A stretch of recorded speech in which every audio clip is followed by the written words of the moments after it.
जीव बिस्मिल्लाहिर्रहमानिर्रहीम अल्हम्दुलिल्लाहि रब्बिल आलमीन अर्रहमानिर्रहीम वक़द वरदल खबरु अन सय्यिदिल बशर अन्नहु क़ाल सल्लल्लाहु अलैहि वसल्लम ला सलात इल्ला बिफातिहतिल किताब आमन्ना बिल्लाह सदक़ल्लाहु मौलानल अलियुल अज़ीम व सदक़ रसूलुहुन नबियुल करीम अल्लाहुम्मा सल्लि अला सय्यिदिना मुहम्मद तिब्बिल क़ुलूबि व दवाइहा व आफ़ियतिल अब्दानि व शिफ़ाइहा व नूरिल अब्सारि व ज़ियाइहा व अला आलिहि व सहबिहि वसल्लिम. மதிப்பிற்கும் மரியாதைக்கும் உரிய பெரியோர்களே, சகோதரர்களே, அல்லாஹ்வின் அடியார்களே, அல்ஹம்துலில்லாஹ் புனிதமான ரஜப் ஷாபான் மாதத்திலே அல்லாஹ்விடத்திலே நாம் இறைஞ்சி கேட்ட அந்த துஆக்களை அல்லாஹ் ரப்புல் ஆலமீன் கபூல் செய்து நமக்கு புனித ரமலானை அடைய செய்திருக்கிறான். அல்லாஹுக்கே எல்லா புகழும். நம்முடைய ஆயுளை அல்லாஹ் நீட்டித்து தந்திருக்கிறான். இன்ஷா அல்லாஹ் வரும் காலத்திலே தொடர்ந்து பல ரமதான்களை காண்கின்ற பெரும் பாக்கியத்தை நமக்கும் நம்முடைய சந்ததிகளுக்கும் அல்லாஹ் அளிப்பானாக. அன்புக்குரிய பெரியோர்களே, 1446 ஆண்டினுடைய புனித ரமதான் மாதத்தினுடைய முதலாம் தராவிகி தொழுகையை மிக சிறப்பான முறையில் நிறைவேற்றி அமர்ந்திருக்கிறோம். அதிலிருந்த ஹாஃபிஸா அவர்கள் அல்ஹம்துலில்லாஹ் அருள்முறை திருமறையிலே 1.25 ஜுசுவை இன்றைக்கு தராவிகளை நிறைவு செய்திருக்கிறார்கள். அல்லாஹுக்கு எல்லா புகழும். நமது ஹாஃபிஸா அவர்களுக்கு அல்லாஹ் ரப்புல் ஆலமீன் நல்ல உடல் செகத்தையும் சலாமத்தையும் ஆஃபியத்தையும் தந்தருள்வானாக.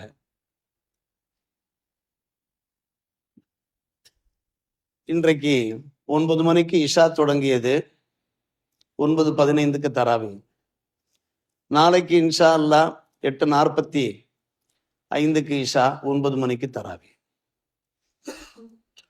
அதே போன்று நாளை காலை ஃபஜ்ரு தொழுகை நாம் போர்டிலே பார்க்கிறோம். 5:15 மணிக்கு ஃபஜ்ருடைய பாங் ஒலிக்கப்படுகிறது. 5:30 மணிக்கு இன்ஷா அல்லாஹ் ஃபஜ்ரு ஜமாத்தை நாம் நிறைவேற்றுகிறோம். 1/4 மணி நேரம் வித்தியாசத்திலே நோன்பு திறக்கிற நேரத்தையும் அங்கே காண்பிக்கப்பட்டிருக்கிறது. 6:28. அதிலிருந்து 10 நிமிடங்களிலே இன்ஷா அல்லாஹ் மக்ரிப் பாங்கு சொல்லப்பட்டுவிடும். 6:28 இன்ஷா அல்லாஹ் நாம் நோன்பை நிறைவு செய்து நோன்பு திறக்கின்ற நேரம் வந்துவிடும். அல்லாஹ் ரப்புல் ஆலமீன் புனிதமிக்க ரமதான் மாதத்திலே நாம் நிறைவேற்றுகிற எல்லா அமல்களையும் இபாதத்துகளையும் கபூல் செய்வார்கள். பேரன்புக்குரிய பெரியோர்களே, குர்ஆனிலே திருமறையின் தோற்றுவாய் என்று சொல்லப்படுகிற சூரத்துல் ஃபாத்திஹா அல்ஹம்து சூராவை கொண்டு அருள்மறை தொடங்கப்பட்டிருக்கிறதே நாம் பார்க்கிறோம். குர்ஆனில் மட்டுமல்ல, ஒவ்வொரு தொழுகையிலேயுமே நாம் அல்ஹம்து சூராவை கொண்டுதான் தொடங்குகிறோம் என்கிற காரணத்தினால்தான் அதற்கு சூரத்துல் ஃபாத்திஹா, ஆரம்ப அத்தியாயம் என்கின்ற பெயர் வந்துவிட்டது. அல் குர்ஆன் ஷரீஃபிலேயும் அல்ஹம்து சூராவை கொண்டுதான் தொடங்கப்பட்டிருக்கிறது முதலாம் அத்தியாயம். ஒவ்வொரு தொழுகையிலேயுமே அல்ஹம்து சூரா இல்லாமல் எந்த தொழுகையாவது உண்டா? ஃபரலாக இருக்கட்டும், சுன்னத்தாக இருக்கட்டும், வாஜிபாக இருக்கட்டும், அந்த சூராவுடைய மகத்துவத்தை பற்றி சில நிமிடங்களிலே நாம் அது பற்றி எடுத்துரைத்து நிறைவு செய்ய விரும்புகிறோம். மிக அற்புதமான ஒரு சூரா. அந்த சூரா பற்றி பல பெயர்கள் இருக்கின்றன. அதுல சூரத்து ஷிஃபா என்று சொல்லப்பட்டிருக்கிறது, உம்முல் கிதாப் என்றெல்லாம் சொல்லப்பட்டிருக்கிறது. குர்ஆனிலே 114 அத்தியாயங்கள். அந்த 114 அத்தியாயங்களிலே முதலிலே 3 சூறாக்களுடைய ஆரம்ப வசனங்கள் இறங்க பெற்றுவிட்டன. சூரத்துல் அலக், சூரத்துல் முஸம்மில், சூரத்துல் முத்தஸ்ஸிர். இந்த 3 சூறாக்கள் அதனுடைய சில வசனங்கள் மட்டும் இறங்கப்பட்டிருந்தன. ஆனால் சூரத்துல் ஃபாத்திஹா என்று சொல்லப்படக்கூடிய இந்த அல்ஹம்து சூரா இருக்கிறதல்லவா, இதுதான் 4ஆம் முறையாக முழுமையாக இறங்கப்பட்டது. அதன் காரணமாகத்தான் முதல் சூறாவாக அருள்மறை இறைமறையிலே அதை பதிவு செய்திருக்கிறார். அந்த சூறாவுக்கு என்று ஒரு தனி மகத்துவம் இருக்கிறது, சிறப்பு இருக்கிறது. அதற்கு நிறைய நேரம் தேவைப்படும் எடுத்து சொல்ல. அது நோய் நிவாரணி என்றெல்லாம் சொல்லுவார்கள். சூரத்து ஷிஃபா பலமுறை நாம் கேள்விப்பட்ட ஒரு விஷயம். நமக்கு நாமே அதை ஒரு நோய் நிவாரணமாக எடுத்துக்கொள்ளலாம். உடம்புக்கு முடியவில்லை, உடம்புல வலியாக இருக்கிறது, மனக்கவலையாக இருக்கிறது, உடல் பிணிகளையும் அது அகற்றும், மனப்பிணிகளையும் அகற்றும் அல்ஹம்து சூரா. மனசுல ஏதாவது கவலை இருக்குமானால், சங்கடங்கள் இருக்குமானால் அல்ஹம்து சூராவை ஓதி நம் உடம்பிலே தேய்த்து கொண்டோம் என்றால் அந்த மனப்பிணியும் கூட நீங்கிவிடும். அருமை சகோதரர்கள், சூரத்து ஷிஃபா. அதற்கு ஆதாரமாகத்தான் ஜாமியஸை புகாரி ஷெரீஃபில் இருக்கக்கூடிய இந்த நிகழ்ச்சியை நம்முடைய சங்கைமிகு உலமா பெருமக்கள் எடுத்து காட்டாக்குவார்கள். அபூ சயீதுல் குத்ரி ரலியல்லாஹு அவர்களுடைய அறிவிப்பு. அவர்கள் கூறுகிறார்கள், நாங்கள் ஒரு பிரயாணத்தில் இருந்தோம், ஒரு இடத்துல தங்கினோம், ஒரு கிராமத்தில். நாங்கள் தங்கியிருந்த இடத்திற்கு ஒரு பெண்மணி வேகமாக வந்தார். எங்கள் ஊர் தலைவருக்கு விஷக்கடி ஏற்பட்டு விட்டது, சரியான மருத்துவர் இல்லை, உங்களிலே யாராவது இருக்கிறார்களா, மருத்துவம் செய்யக்கூடியவர்கள் இருக்கிறார்களா, சிகிச்சை செய்யக்கூடியவர்கள்? அந்த சஹாபியரில் ஒருவர் விருட்டன எழுந்தார், வேகமாக சென்றார். வேகமாக சென்று உம்முல் கிதாப் என்று சொல்லப்படுகிற இந்த அல்ஹம்து சூராவை ஓதி ஊதினார். உடனே அந்த விஷம் இறங்கிவிட்டது. அந்த ஊர் தலைவருக்கு பெரும் மகிழ்ச்சி ஆகிவிட்டது. 30 ஆடுகளை பரிசாக கொடுத்தார். புகாரி ஷெரீஃபிலே இருக்கிற ஒரு நிகழ்ச்சி. 30 ஆடுகளோடு வந்தார். பயணத்தில் இருந்த அந்த சஹாபிகள் அந்த ஆடுகளிலிருந்து பால் கறந்து தாகம் தீர்த்தார்கள் என்றெல்லாம் நாம் பார்க்கிறோம். நீ அப்படி என்ன ஓதினா என்ன நண்பர்கள் கேட்டபோது, உம்முல் கிதாப், இந்த அருள்மறை இறைமறையினுடைய அன்னை என்று போற்றப்படுகிற அல்ஹம்து சூராவைத்தான் நான் ஓதினேன், ஒரு நம்பிக்கையிலே ஓதினேன் என்று அவர் சொன்னார். இது பற்றி மதீனா சென்று பெருமானார் ரசூலுல்லாஹி ஸல்லல்லாஹு அலைஹி வஸல்லம் இடத்திலே நாம் விவரங்கள் தெரிந்து கொள்ள வேண்டும் என்று அன்பு நண்பர்கள் எடுத்துரைக்க, அந்த 30 ஆடுகளோடு அந்த நண்பர்கள் புனித மதீனா வந்து அடைகிறார்கள். நடந்த சம்பவத்தை நபிகள் நாயகம் ஸல்லல்லாஹு அலைஹி வஸல்லம் இடத்திலே எடுத்துரைக்கிற போது, அல்ஹம்து சூராவிலே ஷிஃபா இருக்கிறது என்று உமக்கு அறிவித்து கொடுத்தது யார், உனக்கு எப்படி தெரிந்தது என்று ஆச்சரியத்தோடு கேட்டார்கள் நபிகள் நாயகம் ஸல்லல்லாஹு அலைஹி வஸல்லம்.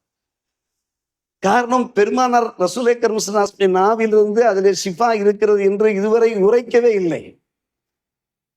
அதை ஆமோதிக்கிறார்கள். நபிகள் நாயகம் ஸல்லல்லாஹு அலைஹி வஸல்லம் அவர்கள் அதை வழிமொழிகிறார்கள்.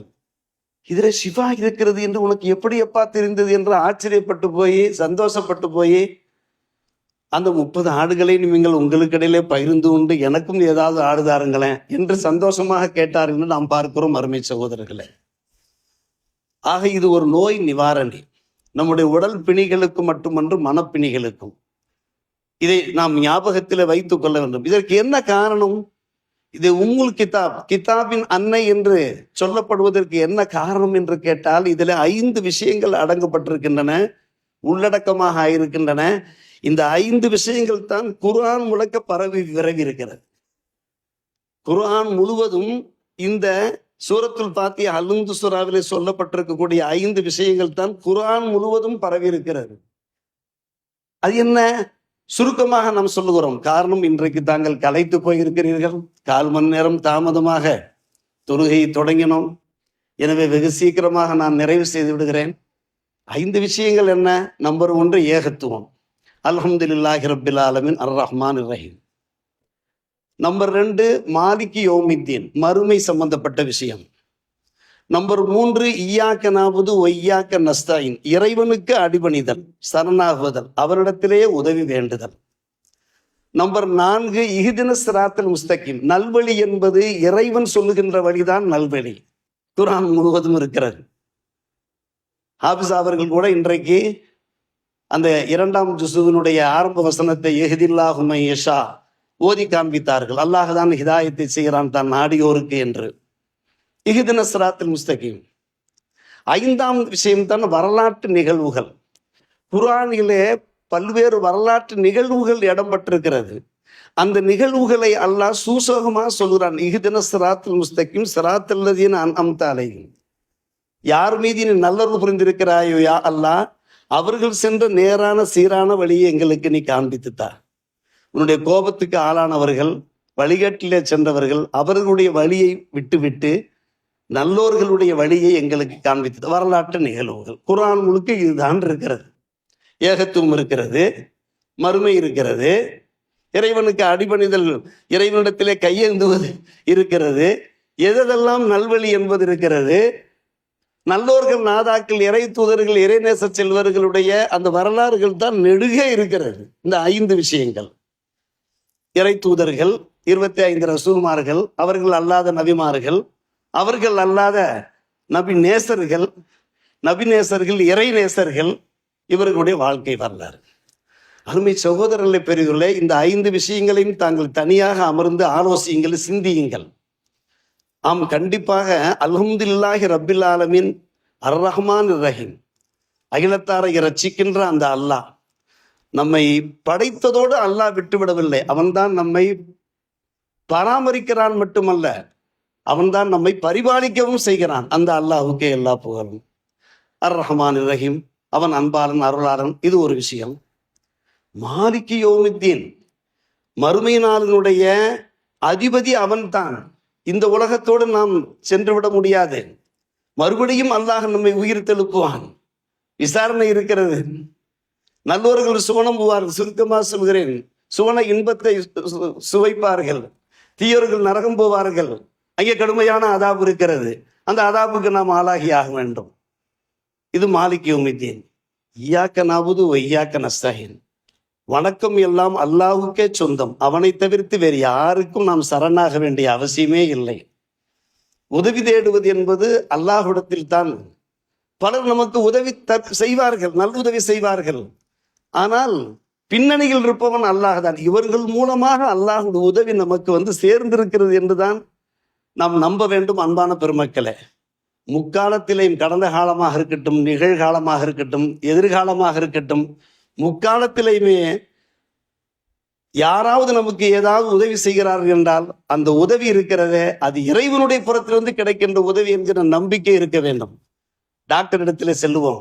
சில டாக்டர்கள் தங்களுடைய அந்த மருத்துவமனைகள், கிளினிக்கில் வெளியே எழுதி போட்டிருப்பார்கள், சிகிச்சை செய்வது எங்கள் கையில், குணமளிப்பது இறைவன் கையில் போட்டிருப்பாங்க. நான் பார்த்திருக்கிறேன். சிகிச்சை செய்வது, மருத்துவம் பார்ப்பது எங்கள் கையில், குணமளிப்பது யார் கையில்? அதுதான் இய்யாக நஅபுது வ இய்யாக நஸ்தஈன். இந்த நம்பிக்கை நமக்கு வேண்டுமா இல்லையா? இதே குர்ஆனிலே அல்லாஹ் பரவலாக எடுத்து சொல்லியிருக்கிறான். இஹ்தின ஸிராத்தல் முஸ்தகீம், நேரான வழி. அந்த நேரான வழியை அல்லாஹ் தான் நமக்கு காண்பிக்க வேண்டும். கதாலிக்க யுதில்லுல்லாஹு மையஷா வ யஹ்தி மையஷா. ஹிதாயத் அல்லாஹ் தான் தர வேண்டும். எத்தனையோ பேர் வழிகட்டு போகிறார்களே, திசை மாறி போகிறார்களே. முஸ்லிம்களாக இருந்து அவர்கள் முர்த்தத்துகளை போல மாறிவிடுகிறார்கள்.